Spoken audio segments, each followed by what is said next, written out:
Selamat siang Bapak Ibu semuanya. Apa kabar di hari ini? Semoga semua kita baik-baik aja ya Bapak Ibu. Today kita akan lanjutkan baca Alkitab kita ya Bapak Ibu. Kemarin kita kan di 2 Samuel udah selesai ya. Hari ini kita akan baca di 1 Raja-Raja ya. Ini saya pakai ini supaya rambutnya supaya nggak bosan aja Bapak Ibu ya, nggak apa-apa ya. Gitu ya. Kita mau seperti biasa kita mau berdoa dulu ya sebelum kita baca Alkitab biar lebih masuk ke dalam hadirat Tuhan ya Bapak Ibu ya, biar lebih lagi fokus ya. Kita mau berdoa ya. Tuhan Yesus, terima kasih Tuhan buat siang hari ini. Kau berikan kami kesehatan dan juga kami berdoa untuk setiap kami yang mungkin sedang sakit atau yang tidak enak badan. Engkau jamah Tuhan agar Engkau Allah yang sanggup untuk menyembuhkan Tuhan. Oleh bilur-bilur-Mu Tuhan Engkau mampu menyembuhkan setiap kami Tuhan yang sakit, maupun sakit tubuh kami maupun jiwa kami Tuhan. Kami percaya Tuhan Engkau sanggup mengubah setiap kami Tuhan, ataupun menyembuhkan sakit penyakit yang kami alami saat ini. Terima kasih Tuhan. Sebentar kami akan mulai baca firman-Mu dalam nama Yesus. Haleluya. Amin. Kita mulai Bapak Ibu Saudari 1 Raja-Raja pasal 1 sampai pasal 3 ya. Karena ini sampai 22 aja ya, 22 pasal di 1 Raja-Raja ini ya. Pasal 1 mengenai hari tua Daud dan soal penggantinya. Raja Daud telah tua dan lanjut umurnya, dan biarpun ia diselimuti, badannya tetap dingin. Lalu para pegawainya berkata kepadanya, "Hendaklah dicari bagi tuanku, raja seorang perawan yang muda, untuk melayani dan merawat raja. Biarlah ia berbaring di pangkuanmu, sehingga badan tuanku raja menjadi panas." Maka di seluruh ayat 3 ya. Maka di seluruh daerah Israel dicarilah seorang gadis yang cantik, dan didapatlah Abisak, gadis Sunem, lalu dibawa kepada raja. Gadis itu amat cantik dan ia menjadi perawat raja dan melayani dia, tetapi raja tidak bersetubuh dengan dia. Lalu Adonia anak Hagit meninggikan diri dengan berkata, "Aku ini mau menjadi raja." Ia melengkapi dirinya dengan kereta-kereta dan orang-orang berkuda serta 50 orang yang berlari di depannya. Selama hidup Adonia ayahnya belum pernah menegur dia dengan ucapan, "Mengapa engkau berbuat begitu?" Ia pun sangat elok perawakannya dan dia adalah anak pertama sesudah Absalom. Maka berundinglah ia dengan Yoab anak Jeruya, dengan Imam Abiatar, dan mereka menjadi pengikut dan pembantu Adonia. Tetapi Imam Zadok dan Benaya bin Yoyada dan Nabi Nathan dan Simei dan Rei dan para pahlawan Daud tidak memihak kepada Adonia. Sesudah itu Adonia mempersembahkan domba, lembu, dan ternak gemukan sebagai korban dekat batu Johelet yang ada di samping En-Rogel. Lalu mengundang semua saudaranya, anak-anak raja, dan semua orang Yehuda, pegawai-pegawai raja. Tetapi Nabi Nathan dan Benaya dan para pahlawan dan Salomo adiknya tidak diundangnya. Lalu berkatalah Nathan kepada Betsyeba, ibu Salomo, "Tidakkah engkau mendengar bahwa Adonia anak Hagit telah menjadi raja, sedang tuan kita Daud tidak mengetahuinya? Karena itu baiklah kuberi nasihat kepadamu, supaya engkau dapat menyelamatkan nyawamu dan nyawa anakmu Salomo. Pergilah masuk menghadap Raja Daud dan katakan kepadanya, bukankah tuanku sendiri ya rajaku telah bersumpah kepada hambamu ini, anakmu Salomo akan menjadi raja sesudah aku, dan dialah yang akan duduk di atas tahtaku. Dan selagi engkau berbicara di sana dengan raja, aku pun akan masuk pula dan menyokong perkataanmu itu. Jadi masuklah Batsyeba menghadap raja ke dalam kamarnya. Waktu itu raja sudah sangat tua dan Abisak gadis Sunem itu melayani raja. Lalu Batsyeba berlutut dan sujud menyembah kepada raja. Raja bertanya, "Ada yang kau ingini?" Lalu perempuan itu berkata kepadanya, "Tuanku sendiri telah bersumpah demi Tuhan Allahmu kepada hambamu ini, anakmu Salomo akan menjadi raja sesudah aku dan ia akan duduk di atas tahtaku. Tetapi sekarang lihatlah, Adonia telah menjadi raja, sedang tuanku raja sendiri tidak mengetahuinya. Ia telah menyembelih banyak lembu, ternak, gemukan, dan domba, dan telah mengundang semua anak raja dan Imam Abiatar dan Yoab panglima itu, tetapi hambamu Salomo tidak diundangnya. Dan kepadamulah, ya tuanku raja, tertuju mata seluruh orang Israel. Tertuju mata seluruh orang Israel, supaya engkau memberitahukan kepada mereka siapa yang akan duduk di atas tahta tuanku raja sesudah tuanku. Nanti aku ini dan anakku Salomo dituduh bersalah segera sesudah tuanku raja menghadap perhentian bersama-sama dengan nenek moyangnya. Selagi Batsyeba berbicara dengan raja, datanglah Nabi Natan. Diberitahukan kepada raja, itu ada Nabi Natan. Masuklah ia menghadap raja, lalu sujud menyembah kepada raja dengan mukanya sampai ke tanah. Natan berkata, "Ya tuanku raja, tuanku sendirilah rupa-rupanya yang telah berkata, Adonia akan menjadi raja sesudah aku dan ia akan duduk di atas tahtaku. Sebab pada hari ini ia telah menyembelih banyak lembu, ternak, gemukan, dan domba. Ia mengundang semua anak raja, para panglima dan Imam Abiatar, dan sesungguhnya mereka sedang makan minum di depannya sambil berseru, 'Hidup Raja Adonia!' Tetapi hambamu ini dan Imam Zadok dan Benaya bin Yoyada dan hambamu Salomo tidak diundangnya. Jika hal ini terjadi dari pihak tuanku raja, maka engkau tidak memberitahu hamba-hambamu ini siapa yang akan duduk di atas tahta tuanku raja sesudah tuanku." Salomo diurapi menjadi raja. Lalu Raja Daud menjawab, katanya, "Panggillah Batsyeba." Perempuan itu masuk menghadap raja dan berdiri di depannya. Lalu raja bersumpah dan berkata, "Demi Tuhan yang hidup yang telah membebaskan nyawaku dari segala kesesakan, pada hari ini aku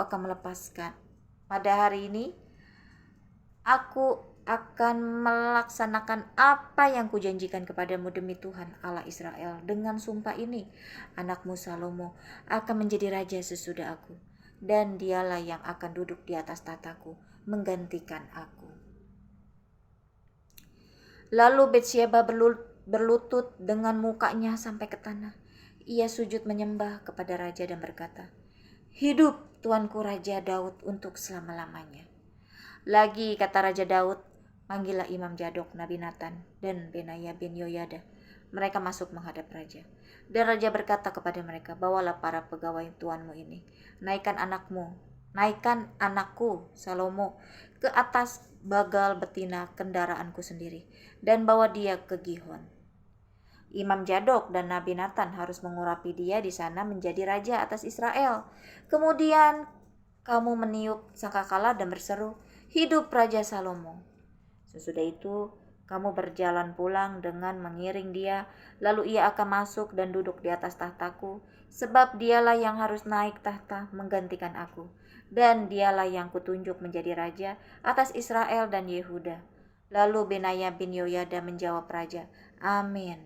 Demikianlah kiranya firman Tuhan Allah tuanku raja. Seperti Tuhan menyertai tuanku raja, demikianlah kiranya ia menyertai Salomo. Semoga ia membuat tahta Salomo lebih agung dan tahta tuanku Raja Daud." Lalu pergilah Imam Zadok, Nabi Natan, dan Benaya bin Yoyada dengan orang Kreti dan orang Pleti. Mereka menaikkan Salomo ke atas bagal betina Raja Daud dan membawanya ke Gihon. Imam Zadok telah membawa tabung tanduk berisi minyak dari dalam kemah, lalu diurapinya Salomo. Kemudian sangkakala ditiup dan seluruh rakyat berseru, "Hidup Raja Salomo!" Sesudah itu Seluruh rakyat berjalan di belakangnya sambil membunyikan suling dan sambil bersukaria ramai-ramai sampai seakan-akan bumi terbelah oleh suara mereka. Hal itu kedengaran kepada Adonia dan kepada semua undangan yang bersama-sama dengan dia ketika mereka baru habis makan. Ketika Yoab mendengar bunyi sangkakala itu, ia berkata, "Apakah sebabnya kota begitu ribut?" Selagi ia berbicara, datanglah Yonatan, anak Imam Abiatar. Lalu Adonia berkata, "Masuklah, sebab engkau seorang kesatria, dan tentulah engkau membawa kabar baik." Tetapi Yonatan menjawab Adonia, "Tidak, Tuan kita Raja Daud telah mengangkat Salomo menjadi raja. Raja telah menyuruh supaya Imam Zadok dan Nabi Nathan dan Benaya bin Yoyada dengan orang Kreti dan orang Pleti menyertai Salomo, dan mereka menaikkan dia ke atas bagal betina raja. Imam Zadok dan Nabi Nathan mengurapi dia di Gihon menjadi raja, dan dari sana mereka sudah pulang dengan bersukaria sehingga kota menjadi ribut. Itulah bunyi yang kamu dengar tadi. Salomo sekarang duduk di atas tahta kerajaan. Juga pegawai-pegawai raja telah datang mengucap selamat kepada Tuan kita Raja Daud dengan berkata, kiranya Allahmu membuat nama Salomo lebih masyhur daripada namamu, dan tahtanya lebih agung daripada tahtamu. Dan raja pun telah sujud menyembah di atas tempat tidurnya. Dan beginilah katanya, terpujilah Tuhan Allah Israel yang pada hari ini telah memberi seorang duduk di atas tahtaku, yang aku sendiri masih boleh saksikan. Maka semua undangan Adonia itu terkejut, lalu bangkit dan masing-masing pergi menurut jalannya. Saya minum dulu ya Bapak Ibu, maaf ya. Haus saya, sebentar ya.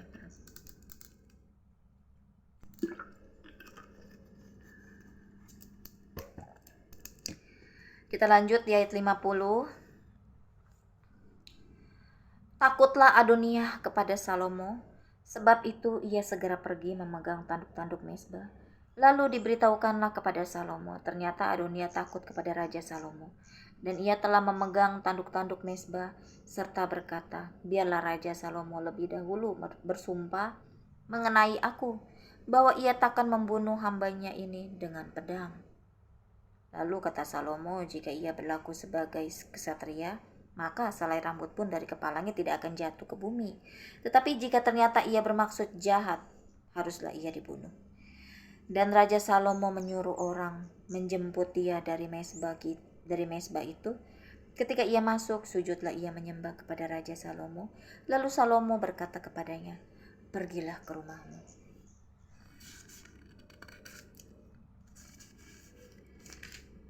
Pasal 2, pesan Daud yang terakhir sebelum meninggal. Ketika saat kematian Daud mendekat, ia berpesan kepada Salomo anaknya, aku ini akan menempuh jalan segala yang fana, maka kuatkanlah hatimu dan berlakulah seperti laki-laki. Lakukanlah kewajibanmu dengan setia terhadap Tuhan Allahmu, dengan hidup menurut jalan yang ditunjukkannya, dan dengan tetap mengikuti segala ketetapan, perintah, peraturan, dan ketentuannya, seperti yang tertulis dalam hukum Musa, supaya engkau beruntung dalam segala yang kau lakukan dan dalam segala yang kau tuju, dan supaya Tuhan menepati janji yang diucapkannya tentang aku, yakni jika anak-anakmu laki-laki tetap hidup di hadapanku dengan setia, dengan segenap hati, dan dengan segenap jiwa, maka keturunanmu takkan terputus dari tahta kerajaan Israel.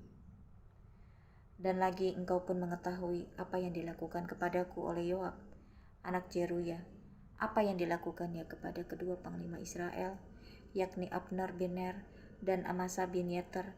Ia membunuh mereka dan menumpahkan darah dalam zaman damai, seakan-akan ada perang, sehingga sabuk pinggangnya dan kasut kakinya berlumuran darah.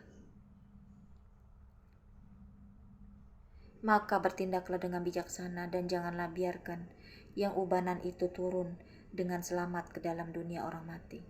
Tetapi kepada anak-anak berjilai, orang Gilead itu haruslah kau tunjukkan kemurahan hati. Biarlah mereka termasuk golongan yang mendapat makanan dari mejamu, sebab mereka pun menunjukkan kesetiaannya dengan menyambut aku pada waktu aku melarikan diri dari depan kakakmu Absalom. Juga masih ada padamu Simei bin Gera, orang Benyamin dari Bahurim. Dialah yang mengutuki aku dengan kutuk yang kejam pada waktu aku pergi ke Mahanaim.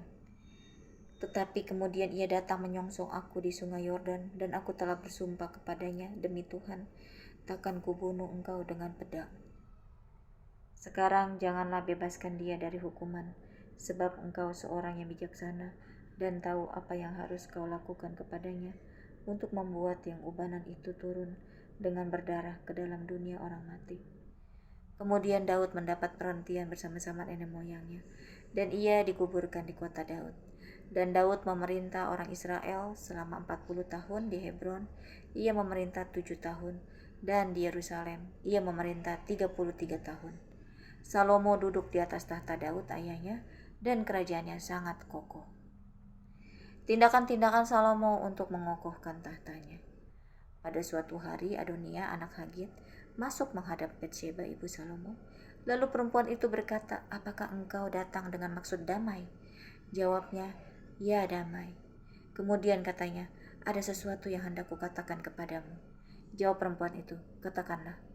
Lalu katanya, engkau sendiri tahu bahwa akulah yang berhak atas kedudukan raja, dan bahwa seluruh Israel mengharapkan supaya aku menjadi raja.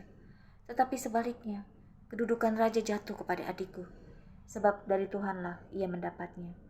Dan sekarang satu permintaan saja aku sampaikan kepadamu, janganlah tolak permintaanku. Jawab perempuan itu kepadanya, katakanlah. Maka katanya, bicarakanlah kiranya dengan Raja Salomo, sebab ia tidak akan menolak permintaanmu, supaya Abishag gadis Sunem itu diberikannya kepadaku menjadi istriku. Jawab Batsheba, baik, aku akan membicarakan hal itu untuk engkau dengan raja.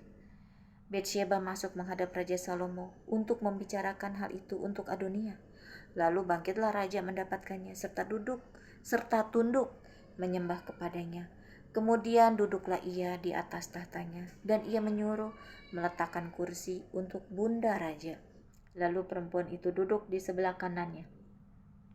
Berkatalah perempuan itu, suatu permintaan kecil saja yang kusampaikan kepadamu, janganlah tolak permintaanku.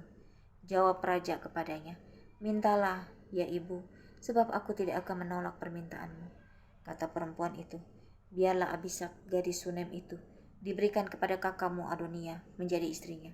Tetapi Raja Salomo menjawab ibunya, mengapa engkau meminta hanya Abishag gadis Sunem itu untuk Adonia?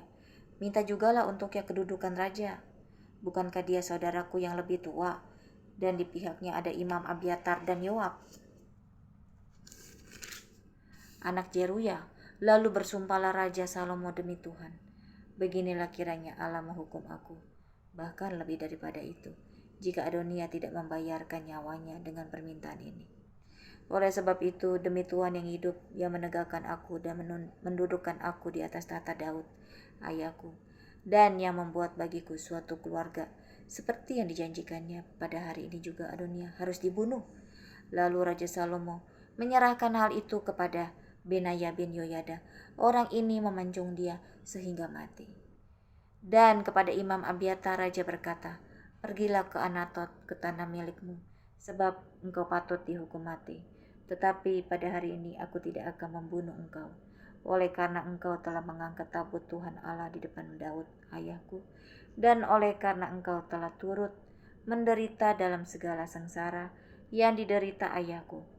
Lalu Salomo memecat Abiatar dari jabatannya sebagai imam Tuhan. Dengan demikian, Salomo memenuhi firman Tuhan yang telah dikatakannya di Silo mengenai keluarga Eli. Ketika kabar itu sampai kepada Yoab, memang Yoab telah memihak kepada Adonia, sekalipun ia tidak memihak kepada Absalom. Maka larilah Yoab ke kemah Tuhan, lalu memegang tanduk-tanduk mezbah. Kemudian diberitahukanlah kepada Salomo bahwa Yoab sudah lari ke kemah Tuhan dan telah ada di samping mezbah. Lalu Salomo menyuruh Benaya bin Yoyada, pergilah pancung dia. Benaya masuk ke dalam kemah Tuhan serta berkata kepadanya, beginilah kata raja, keluarlah. Jawabnya, tidak, sebab disinilah aku mau mati. Lalu Benaya menyampaikan jawab itu kepada raja, katanya, "Beginilah kata Yoab dan beginilah jawabnya kepadaku." Kata raja kepadanya, "Perbuatlah seperti yang dikatakannya, pancunglah dia dan kuburkanlah dia. Dengan demikian engkau menjauhkan daripadaku dan daripada kaumku noda darah yang ditumpahkan Yoab dengan tidak beralasan. Dan Tuhan akan menanggungkan darahnya kepadanya sendiri, karena ia telah membunuh dua orang yang lebih benar dan lebih baik daripadanya. Ia membunuh mereka dengan pedang, dengan tidak diketahui ayahku Daud, yaitu Abner bin Ner, panglima Israel, dan Amasa bin Yeter, panglima Yehuda. Demikianlah darah mereka akan ditanggungkan kepada Yoab dan keturunannya untuk selama-lamanya. Tetapi Daud dan keturunannya dan keluarganya dan tatanya akan mendapat selamat daripada Tuhan sampai selama-lamanya." Maka berangkatlah Benaya bin Yoyada lalu memancung dan membunuh Yoab. Kemudian dia dikuburkan di rumahnya sendiri di padang gurun. Raja mengangkat Benaya bin Yoyada menggantikan Yoab menjadi kepala tentara, dan raja mengangkat Imam Zadok menggantikan Abiatar. Kemudian raja menyuruh memanggil Simei dan berkata kepadanya, "Dirikanlah bagimu sebuah rumah di Yerusalem. Diamlah di sana dan janganlah keluar dari sana kemana-mana pun. Sebab ketahuilah, sungguh-sungguh bahwa pada waktu engkau keluar dan menyeberangi sungai Kidron, pastilah engkau mati dibunuh, dan darahmu akan ditanggungkan kepadamu sendiri." Lalu berkatalah Simei kepada raja, "Baiklah demikian, seperti yang tuanku raja katakan, demikianlah akan dilakukan hambamu ini." Lalu Simei diam di Yerusalem beberapa waktu lamanya, dan sesudah lewat 3 tahun, terjadilah bahwa dua orang hamba Simei lari kepada Akis bin Maakah, Raja Gad, lalu diberitahukan kepada Simei, "Ketahuilah, kedua orang hambamu ada di Gad." Maka berkemaslah Simei, dipelanainya keledainya, dan pergilah ia ke Gad kepada Akis untuk mencari hambanya itu. Lalu Simei pulang dan membawa mereka dari Gad.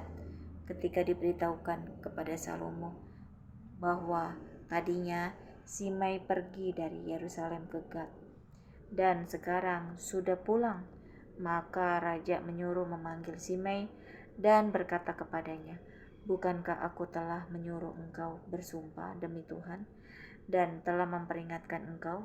Begini, ketahuilah sungguh-sungguh bahwa pada waktu engkau keluar dan pergi kemana-mana pun, pastilah engkau mati dibunuh." Dan engkau telah menjawab, "Baiklah demikian, aku akan mentaatinya." Mengapa engkau tidak menepati sumpah demi Tuhan itu dan juga perintah yang kuperintahkan kepadamu?" Kemudian kata raja kepada Simei, "Engkau sendiri tahu dalam hatimu segala kejahatan yang kau perbuat kepada Daud ayahku, maka Tuhan telah menanggungkan kejahatanmu itu kepadamu sendiri. Tetapi diberkatilah kiranya Raja Salomo, dan kokohlah tahta Daud di hadapan Tuhan sampai selama-lamanya." Raja memberi perintah kepada Benaya bin Yoyada, lalu keluarlah Benaya, dipancungnya Simei sehingga mati. Demikianlah kerajaan itu kokoh di tangan Salomo. Pasal 3, doa Salomo memohon hikmat. Lalu Salomo menjadi menantu Firaun, raja Mesir. Ia mengambil anak Firaun dan membawanya ke kota Daud, sampai ia selesai mendirikan istananya dan rumah Tuhan dan tembok sekeliling Yerusalem. Hanya bangsa itu masih mempersembahkan korban di bukit-bukit pengorbanan, sebab belum ada didirikan rumah untuk nama Tuhan sampai pada waktu itu. Dan Salomo menunjukkan kasihnya kepada Tuhan dengan hidup menurut ketetapan-ketetapan Daud ayahnya. Hanya ia masih mempersembahkan korban sembelihan dan ukupan di bukit-bukit pengorbanan. Pada suatu hari raja pergi ke Gibeon untuk mempersembahkan korban, sebab disitulah bukit pengorbanan yang paling besar. 1.000 korban bakaran dipersembahkan Salomo di atas mezbah itu. Di Gibeon itu Tuhan menampakkan diri kepada Salomo dalam mimpi pada waktu malam. "Berfirmanlah Allah, mintalah apa yang hendak kuberikan kepadamu." Lalu Salomo berkata, Engkaulah yang telah menunjukkan kasih setiamu yang besar kepada hambamu Daud ayahku, sebab ia hidup di hadapanmu dengan setia, benar dan jujur terhadap engkau, dan engkau telah menjamin kepadanya kasih setia yang besar itu, dengan memberikan kepadanya seorang anak yang duduk di tahtanya, seperti pada hari ini. Maka sekarang ya Tuhan, Allahku, Engkaulah yang mengangkat hambamu ini menjadi raja, menggantikan Daud ayahku. Sekalipun aku masih sangat muda dan belum berpengalaman, demikianlah hambamu ini berada di tengah-tengah umatmu, yang kau pilih suatu umat yang besar, yang tidak terhitung dan tidak terkira banyaknya. Maka berikanlah kepada hambamu ini hati yang faham, menimbang perkara, untuk menghakimi umatmu dengan dapat membedakan antara yang baik dan yang jahat. Sebab siapakah yang sanggup menghakimi umatmu yang sangat besar ini? Lalu adalah baik di mata Tuhan bahwa Salomo meminta hal yang demikian. Jadi berfirmanlah Allah kepadanya, oleh karena engkau telah meminta hal yang demikian dan tidak meminta umur panjang atau kekayaan atau nyawa musuhmu, melainkan pengertian untuk memutuskan hukum, maka sesungguhnya aku melakukan sesuai dengan permintaanmu itu. Sesungguhnya aku memberikan kepadamu hati yang penuh hikmat dan pengertian, sehingga sebelum engkau tidak seorang pun seperti engkau, dan sesudah engkau takkan bangkit seorang pun seperti engkau, dan juga apa yang tidak kau minta, aku berikan kepadamu, baik kekayaan maupun kemuliaan, sehingga sepanjang umurmu takkan ada seorang pun seperti engkau di antara raja-raja. Dan jika engkau hidup menurut raja yang kutunjukkan dan tetap mengikuti segala ketetapan dan perintahku, sama seperti ayahmu Daud, maka aku akan memperpanjang umurmu. Lalu terjagalah Salomo. Ternyata ia bermimpi. Sekembalinya ke Yerusalem, berdirilah ia di hadapan tabut perjanjian Tuhan, dipersembahkannya korban-korban bakaran dan korban-korban keselamatan. Kemudian ia mengadakan perjamuan bagi semua pegawainya. Hikmat Salomo pada waktu memberi keputusan. Pada waktu itu, masuklah 2 orang perempuan sundal menghadap raja, lalu mereka berdiri di depannya.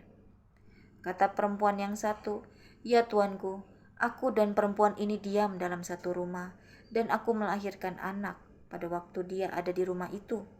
Kemudian pada hari ketiga sesudah aku, perempuan ini pun melahirkan anak. Kami sendirian, tidak ada orang luar bersama-sama kami dalam rumah. Hanya kami berdua saja dalam rumah. Pada waktu malam anak perempuan ini mati karena ia menidurinya. Pada waktu tengah malam ia bangun lalu mengambil anakku dari sampingku. Sementara hambamu ini tidur, dibaringkannya anakku itu di pangkuannya. Sedang anaknya yang mati itu dibaringkannya di pangkuanku.